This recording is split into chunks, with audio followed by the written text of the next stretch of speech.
Nos équipes ont pu découvrir le dispositif et les derniers préparatifs. Bonjour, bienvenue au Parlement européen à Bruxelles pour un nouveau numéro d'Europe Hebdo. Émission spéciale aujourd'hui. Donald Trump, président des États-Unis, il le disait pendant sa campagne électorale, le Brexit c'est quelque chose, mais si je suis élu, ce sera un Brexit puissance 3. Je crois qu'il a bien résumé les choses.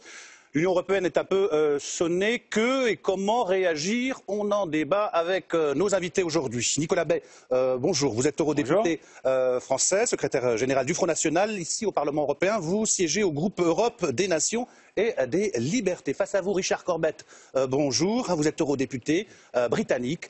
Vous siégez au groupe des socialistes et démocrates jusqu'en 2019, c'est à voir. Au moins. Au moins, voilà, Brexit oblige. Enfin, Jean Quatremer, vous êtes correspondant du journal Libération dans la capitale européenne, auteur du blog Coulisses de Bruxelles. Avant de débattre, les images de ce sommet extraordinaire à l'Union européenne réunissaient pour la première fois depuis l'élection de Trump ses ministres des Affaires étrangères. Quelles sont concrètement les inquiétudes et que va répondre l'Europe? On voit ça et on réagit juste après.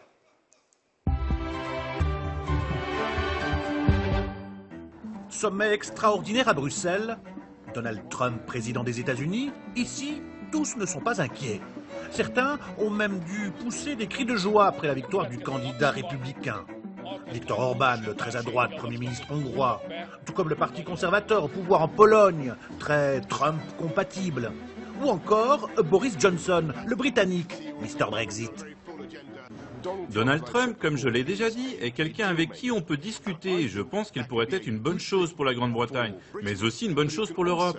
À mon avis, c'est sur quoi nous devons nous concentrer aujourd'hui. À part ces trois-là, les dirigeants européens ne cachent pas une certaine inquiétude. Jean-Marc Ayrault, soucieux de dédramatiser la situation, n'est pas venu débattre.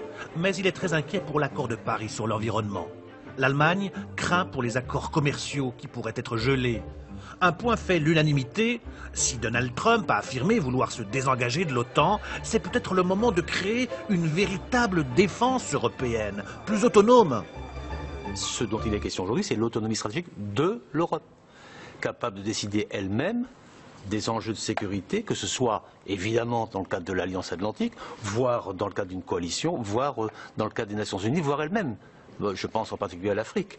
Pas d'Europe de la défense incantatoire, mais une Europe de la défense opératoire. Pardonnez-moi, j'insiste, mais une autonomie stratégique face à une Amérique qui se désintéresse, qui va sans doute se désintéresser de l'Europe. Vous posez la question à M. Trump.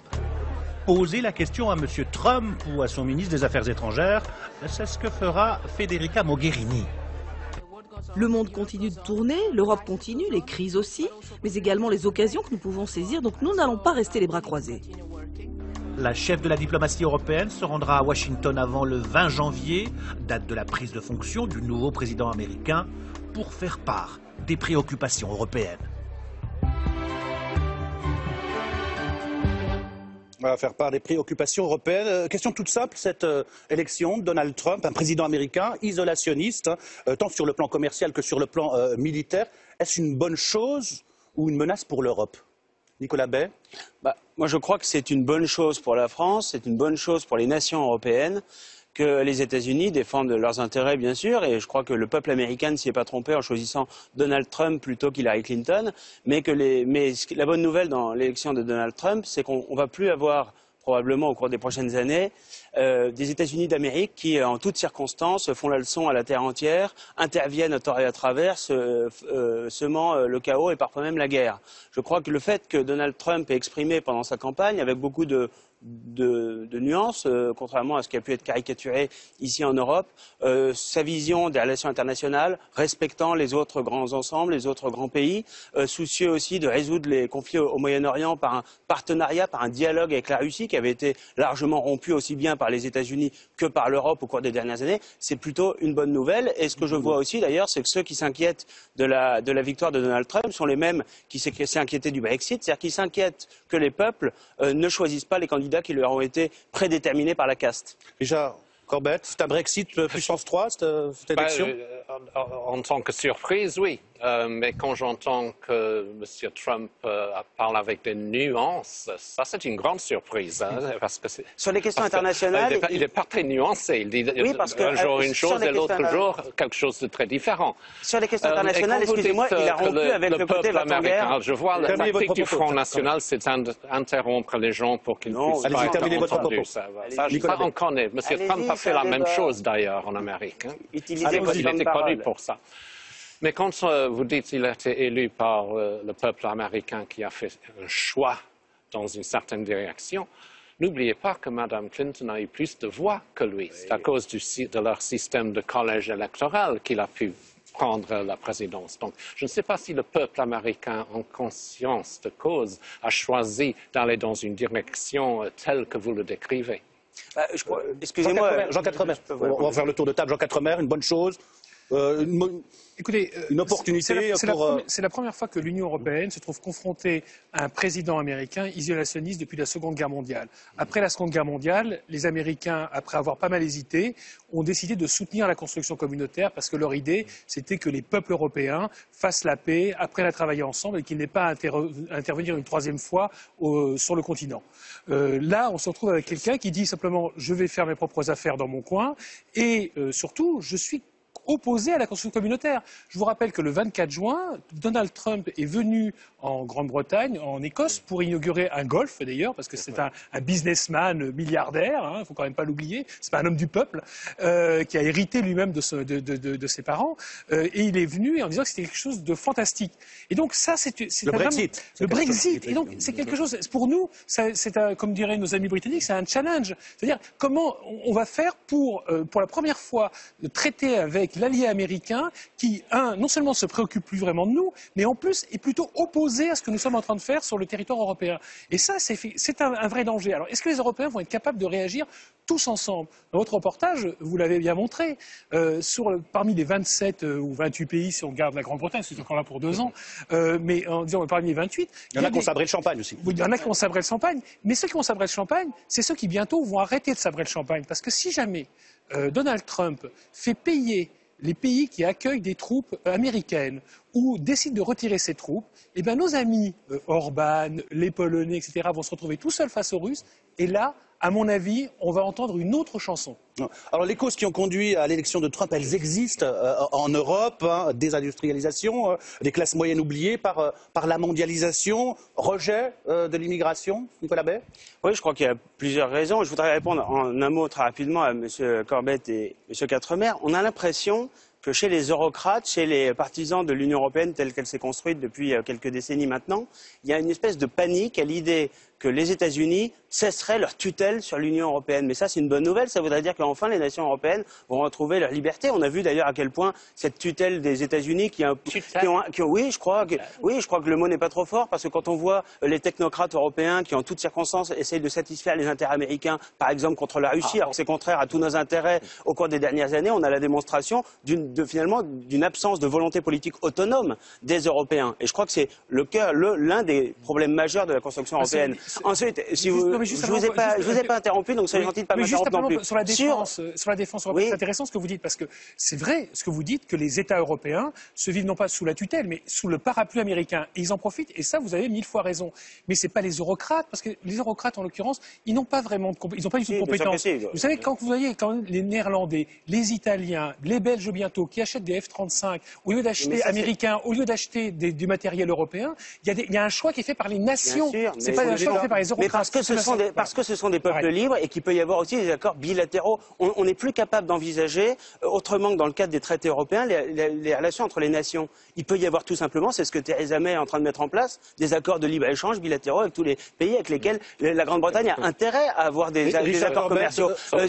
Excusez-moi, je vous réponds rapidement sur les raisons profondes de l'élection de Donald Trump. Moi, j'en vois principalement 3. Il y a bien sûr le rejet de la candidate Hillary Clinton, très contestée, représente tente et caricature même peut-être de la caste politico-médiatique. Mais il y en a d'autres. Il y a le fait que Donald Trump se soit adressé à l'Amérique périphérique, à l'Amérique des oubliés, à cette Amérique dont l'identité et la sécurité ne sont plus assurées ni défendues. Il y a aussi, je crois, la volonté de protéger l'économie américaine, bien sûr avec une approche libérale, très libérale même parfois, mais en même temps une vraie volonté protectionniste de l'économie américaine. On appelle ça de l'isolationnisme en matière de relations internationales. Mais je crois que ça consiste simplement pour les États-Unis à défendre d'abord leurs intérêts, parce que finalement ce sont les Américains qui ont été les grands oubliés finalement des politiques menées à travers le monde dans une démarche très belliciste des administrations successives, et je crois qu'il veut y mettre fin. Richard Corbett, vous pensez? C'est vrai qu'il y a du protectionnisme dans les propos de M. Trump. Protectionnisme qui risque de coûter cher à l'Europe d'ailleurs et aux pays européens. Mais de notre côté, quand vous dites que lui il se souciait des pauvres, de ceux qui ont perdu dans le système économique actuel américain, n'oubliez pas quand on parle des classes moyennes oubliées, ce sont les classes populaires finalement. Oui, c'est ce qu'il veut dire. Mais si on regarde qui a voté pour Trump et qui a voté pour Clinton, il n'y a pas une très grande différence en fonction du revenu de la personne concernée, sauf les plus pauvres qui ont voté pour Clinton. Donc, et ce n'est pas une surprise, comme vous l'avez dit. Lui, il est un millionnaire, un capitaliste avec une fortune héritée. On ne va pas lui reprocher d'avoir réussi dans les... C'est pas quelqu'un des classes populaires. C'est ridicule de on ne va pas lui reprocher d'avoir réussi dans les affaires quand même. Ce que vous dites sur le protectionnisme est intéressant. On a le sentiment dans votre bouche que vous reprochez aux États-Unis de protéger l'économie. Mais pourquoi on ne le fait pas nous ? Parce qu'aujourd'hui, les grands dogmes de l'Union européenne, la libre circulation des capitaux, des biens et des personnes, et laissez-moi terminer parce que laissez-moi terminer. Et évidemment, la fameuse concurrence libre et non faussée nous interdit toute forme de protectionnisme. Et le fait, par exemple, qu'il dénonce le TAFTA, qui aurait évidemment placé nos filières agroalimentaires dans une situation de grande faiblesse, ça aussi c'est une bonne nouvelle. Non, parce que sur l'analyse du phénomène, c'est une évidence. Même si Richard Corbett a tout à fait raison de souligner que ceux qui gagnent moins de $30 000 par an ont voté à hauteur de 53% pour Hillary Clinton et les 41% pour Donald Trump. Mais globalement, je crois que l'analyse n'est pas fausse. C'est-à-dire que où est-ce que Donald Trump a fait campagne? Il n'a pas fait campagne à New York, il a été dans l'Iowa, il a été dans l'Ohio, où là vous avez des usines entières qui ont fermé. Il faut voir un peu ce que c'est. Vous allez aller à Détroit et vous verrez un peu les effets effectivement de la désindustrialisation d'une partie de l'économie américaine. Et il s'est adressé à ces gens-là, il s'est adressé à les classes moyennes. C'est exactement le même phénomène qui fait que le Front National prospère en France. C'est-à-dire des gens qui, non pas qui ont tout perdu, mais qui ont peur de tout perdre et qui se sentent menacés. Parce qu'on peut dire ce qu'on veut sur le libre-échange, et la préoccupation, elle n'est pas seulement du côté de l'extrême droite, elle est aussi du côté de la gauche, et enfin d'une partie de la gauche qui dit c'est vrai que le libre-échange a profité aux, je dirais, 1% les plus riches, c'est aux États-Unis, et 99% qui ont perdu. Et surtout les gains de la mondialisation, ce sont des gains qui sont pour plus tard et qui sont étendus. C'est-à-dire en clair, ceux qui perdent leur emploi... Et puis souvent pour une petite catégorie. Voilà, c'est ça. Mais donc c'est-à-dire qu'aujourd'hui, dans la mondialisation, c'est vrai que celui qui perd son emploi, c'est celui qui fabrique des charentaises.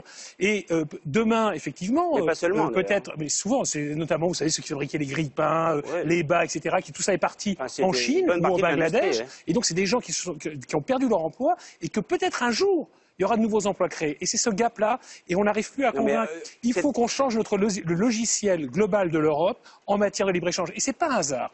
Si les deux pays qui se sont révoltés contre un libre-échange total, contre le capitalisme triomphant, contre la financiarisation de l'économie, ce sont les deux pays qui ont donné des leçons au monde entier. Alors, la Grande-Bretagne et les États-Unis. C'est extraordinaire, c'est quand même les deux pays qui ont tout libéralisé. Je crois qu'on arrive à la fin d'un cycle. En réalité, le mondialisme ultralibéral est l'idéologie qui a dominé un peu les sociétés occidentales après l'effondrement du communisme. Et aujourd'hui, c'est cette idéologie-là qui s'est fracassée sur le mur des réalités, qui est rejetée par les peuples. Parce que ce que vous dites me semble en partie inexact. Les peuples, non seulement ils ne sont pas les bénéficiaires aujourd'hui de ce mondialisme ultralibéral, mais ils ne le seront pas davantage demain. On voit très bien aujourd'hui que c'est la minorité la plus riche qui est de plus en plus riche et la majorité pauvre qui est de plus en plus pauvre partout sur la planète et dans des proportions de plus en plus importantes. Donc je crois que ce qui a fait le succès de Donald Trump, c'est que finalement il a une approche non pas idéologique mais pragmatique en disant voilà la situation des États-Unis, voilà les intérêts du peuple américain, je vais m'attacher très concrètement à défendre les intérêts du peuple américain. Ce que vous niez, c'est que la mondialisation, c'est pas seulement des marchandises.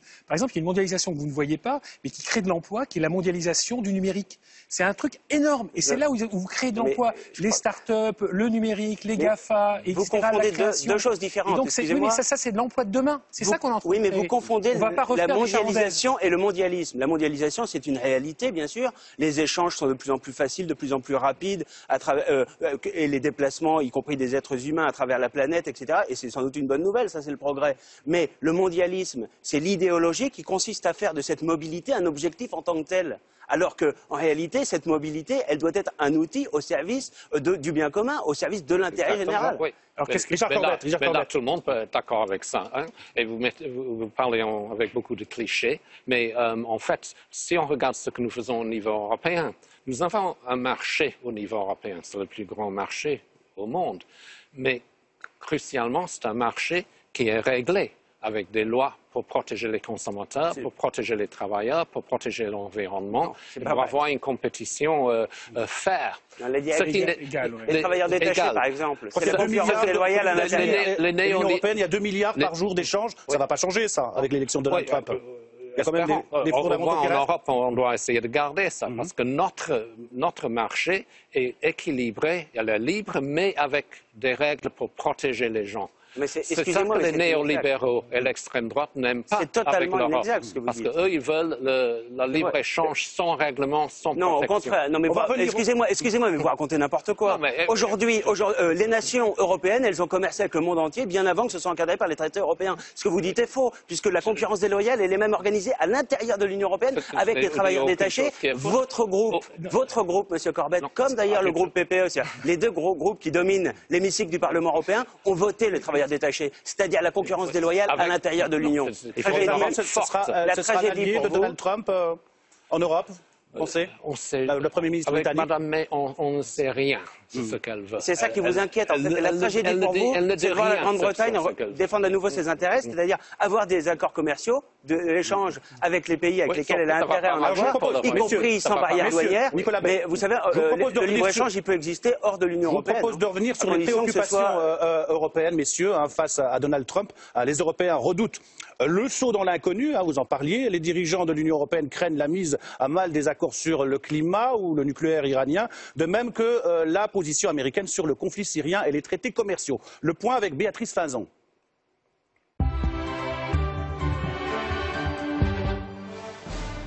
Donald Trump au pouvoir, une victoire qui va redessiner les cartes de la diplomatie mondiale, et le nouveau président américain l'a aussitôt fait savoir le soir de son élection. Nous nous entendrons avec toutes les nations qui voudront bien s'entendre avec nous. Composé avec un nouveau président américain imprévisible, ce sera tout le défi qui attend les dirigeants européens. Cette élection américaine ouvre une période d'incertitude. Nous devons nous attendre à une politique étrangère américaine moins prévisible et aussi à ce que les États-Unis soient plus enclins à prendre des décisions par eux-mêmes.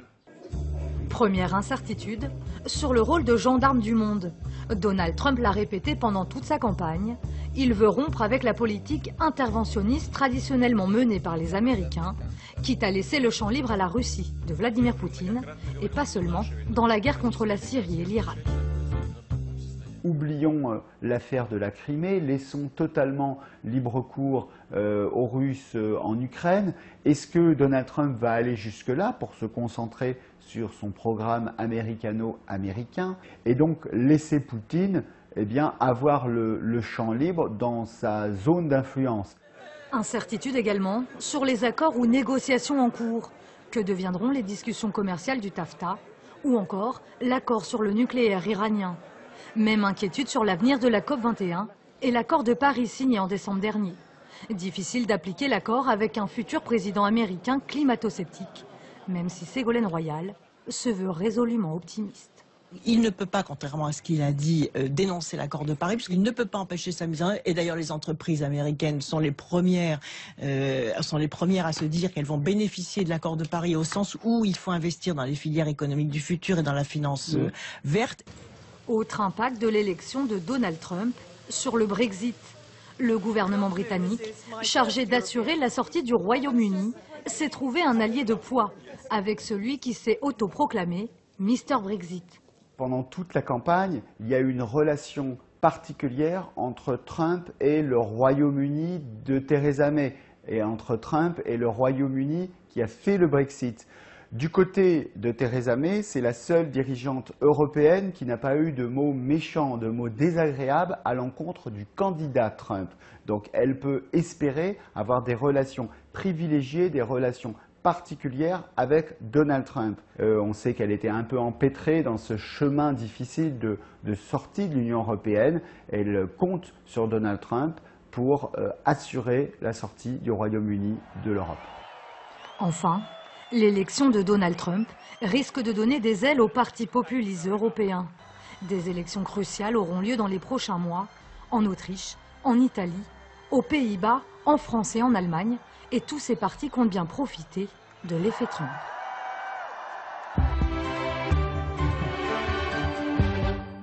Voilà, question toute simple. Est-ce que vous pensez que le président élu, Trump, va faire ce que le candidat Trump a promis, Jean Quatremer? Moi, j'en suis absolument persuadé. Les analyses, j'ai commencé à lire des analyses ici et là en expliquant que le président ne serait pas le candidat, qui va devenir raisonnable, qui n'appliquera pas sa politique. On a fait les mêmes erreurs d'analyse, par exemple, avec Netanyahou. La frontière avec le Mexique, elle ne se fera pas, là, déjà. On parle de barbelés. On parle de barbelés. Il n'y aura plus de mur. Il y aura un mur. Il existe déjà en grande partie, donc ils vont le prolonger, ils vont le renforcer. Mais il faut voir, par exemple, avec Netanyahou en Israël, qui fait partie des faucons israéliens, on avait dit il va faire la paix avec les Palestiniens. C'est exactement le contraire qu'il a fait. On a vu avec Erdogan, on a expliqué que c'était une sorte de chrétien démocrate, donc un musulman démocrate. On voit le résultat, il est en train d'instaurer une dictature. On a vu avec Poutine, on a expliqué que non, Poutine, ça serait pas Staline. C'est en train de devenir Staline, sans le communisme, mais en gros un dictateur. Et donc, il ne faut pas croire une seconde que Trump ne mettra pas en œuvre son programme. L'élément nouveau, c'est ce que j'appelle un peu l'élément du fou. C'est-à-dire qu'on ne sait pas, face à une crise à un moment donné, comment il va réagir. C'est-à-dire que la prévisibilité de l'administration américaine devient extrêmement difficile à prévoir. Ouais, je crois. Richard Corbett après Nicolas Baer. Richard Corbett, Trump, c'est ça qui m'inquiète le plus, il est imprévisible. On ne sait pas. J'ai peur que tu as raison, qu'il va faire exactement certaines choses qu'il a dit, quoi qu'il a dit des choses contradictoires très souvent, hein, mais il y a de grands risques. Mais surtout, on ne sait pas avec lui. Peut-être qu'il va revirer à nouveau, mais il y a de grands risques pour l'Europe, et c'est le moment pour les pays européens de tenir ensemble, parce qu'il y a... Même au niveau de la défense, on parle d'un désengagement de l'OTAN... des États-Unis, c'est le moment de faire une... On ne va pas parler d'armée européenne, mais de défense commune plus éventuellement. N'oubliez pas que le président américain ne peut pas tout faire lui-même. Hein. Il est beaucoup moins puissant qu'un Premier ministre européen ou qu'un président français. Oui. Hein. Il a le Congrès. Il ne peut pas choisir. Il n'a pas une majorité garantie au Congrès. Il ne contrôle pas son budget. Il y a des limites à ce qu'il peut Nicolas faire. Bay, pour vous, ça annonce d'autres victoires? Brexit, élection de Trump? Oui, c'est quoi, Marine Le Pen, président de la République française en 2017? Quand les peuples se réapproprient leur destin, en Angleterre, aux États-Unis, demain, sans doute, je l'espère, en Autriche, avec nos alliés du FPO, et en France, au mois de mai, c'est évidemment une bonne chose, et c'est la démocratie qui s'exprime à nouveau. Moi, je voudrais répondre quand même très rapidement à Serge Quatremer sur le parallèle entre Vladimir Poutine, Erdogan et Trump. Tout ça n'est pas sérieux. D'abord, Erdogan, l'islamiste, a bénéficié d'une très grande complaisance de l'Union européenne. On lui a versé 3 milliards de plus pour des flux migratoires qu'il ne contrôle pas ou peu, et on a accepté le principe d'ouverture de nouveaux chapitres de négociations vers l'entrée de la Turquie dans l'Union européenne. Alors que, en revanche, la Russie défend ses intérêts et c'est bien légitime. Et je pense d'ailleurs que quand Donald Trump veut s'inspirer de Vladimir Poutine, il a raison pour défendre les intérêts américains. Le seul problème, c'est qu'aujourd'hui, l'Union européenne, elle organise l'impuissance collective des nations européennes. Et c'est ça le problème. Richard Corbett, vous n'êtes pas d'accord? L'Europe différemment, faire en sorte que les peuples européens puissent à nouveau défendre leurs intérêts vitaux, alors qu'aujourd'hui, on défend les intérêts des technocrates et des banques. On laisse répondre banques. Richard Corbett très rapidement. L'Europe, ensemble, avec les 500 millions d'habitants de l'Europe, peut faire face aux États-Unis, à la Russie, et pour défendre les intérêts des pays européens. Si on s'éclate, si on va tous dans notre direction, c'est les États-Unis et la Russie qui vont dominer. Surtout, et nous n'aurons rien à dire.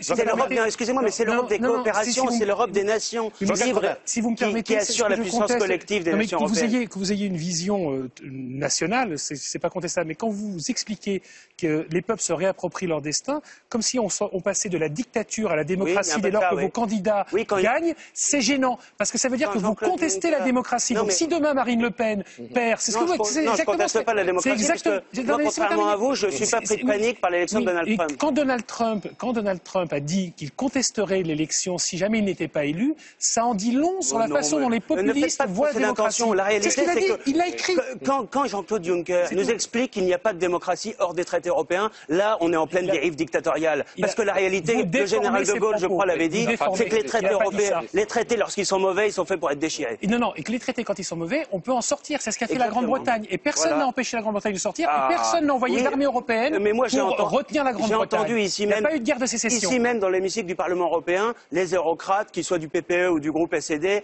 ou les libéraux, qui nous expliquaient qu'il fallait contester le vote des Britanniques, qu'il fallait revoter, qu'il fallait ne pas tenir compte du vote du Brexit. Ils ne sont pas eurocrates, ou alors vous êtes un eurocrate car vous êtes payé sur le budget européen, cher monsieur. Vous êtes payé sur le budget européen. Vous gagnez très bien votre vie sur le budget européen. Excusez-moi, mais ce sont les Français qui contribuent au budget européen. Je vous rappelle que la France est contributeur déficitaire au budget de l'Union européenne. Elle verse 21 milliards d'euros par an et n'en récupère que 13. Voilà.